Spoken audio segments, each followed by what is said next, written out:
Obesity may be avoided if we are going to follow God's admonition in the Bible. Biblically speaking, we have to eat the food our body needs. In the book of Proverbs chapter 30 verse 8 it says, let us read. Remove far from me falsehood and lying. Give me neither poverty nor riches. Feed me with the food that is needful for me. If you notice, the righteous servant of God's prayer say, feed me with the food that is needful for me.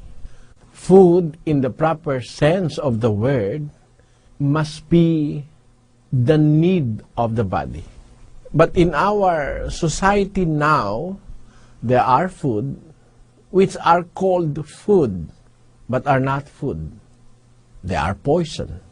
They are not needed by the body. Junk foods, overeating of things that are loaded with sugar, fats, especially those produced by fast food chains, are biblically speaking not food but poison. Our body does not need them. If we are to consult the Bible of the right amount of food and the right kind of food we need, we are given by God very valuable instructions. Let us first look unto Adam. In the book of Genesis chapter 3 verse 19, this is what God has to say to Adam. In the sweat of thy face shalt thou eat bread, till thou return unto the ground. For out of it wast thou taken. For dust thou art, and unto dust shalt thou return.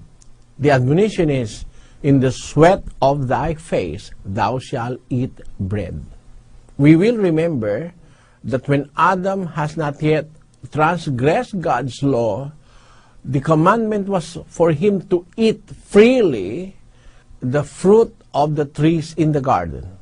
But when he was expelled because of his transgression, God admonished him that he must eat in the sweat of his face. Meaning, when we eat, we have to work and we have to labor for what we will eat. For the face of a man to sweat, it means a good amount of labor has taken place. Your face will not sweat until you are really exerting much effort. Eating without exerting effort is the reason for obesity. And the earth is now plagued with this kind of disease. Let us read.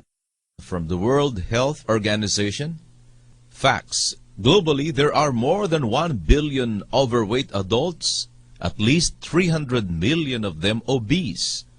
Obesity and overweight pose a major risk for chronic diseases, including type 2 diabetes, cardiovascular disease, hypertension and stroke, and certain forms of cancer.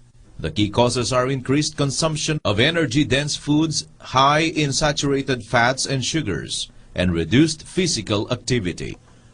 One of the causes of obesity is reduced physical activity. So when God said to Adam that in the sweat of thy face thou shalt eat bread, God is speaking of wisdom and speaking of healthy habit. We must exert effort. Our physical activities must be maintained whenever we eat. But what are we going to eat? The food needful for us or for our body. Too much amount of carbohydrates and fats and sugar and salt is not for the body. Although a little salt is needed for the body, but not too much. A little sugar is needed, but not the food that we eat now, loaded with refined sugar, which is detrimental to health, which cause diabetes and cardiovascular diseases and other debilitating diseases that afflicts mankind. If we are to heed the admonition of the Bible, The Bible recommends good food, the kind of food that we must consume. First, fruits, and then vegetable. Let us read in the book of Daniel chapter 1 verses 12 to 15. It says, Test your servants for 10 days. Let us be given vegetables to eat and water to drink.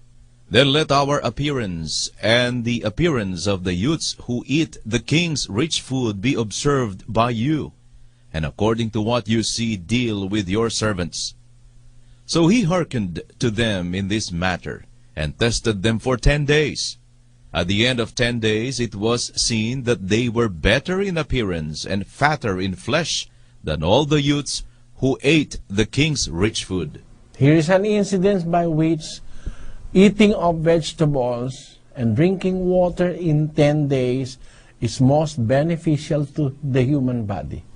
Those that ate the king's rich food, if you are the king, maybe you will be having a diet of meat and sweets, etc. All those luxurious foods during the time of Daniel. But the other group was given only a diet of vegetable and water to drink. No wine, but vegetable and water to drink. And they appeared at the end of 10 days. They were better in appearance and fatter in flesh than all the youths who ate the king's rich food. Therefore, the Bible tells us something very important.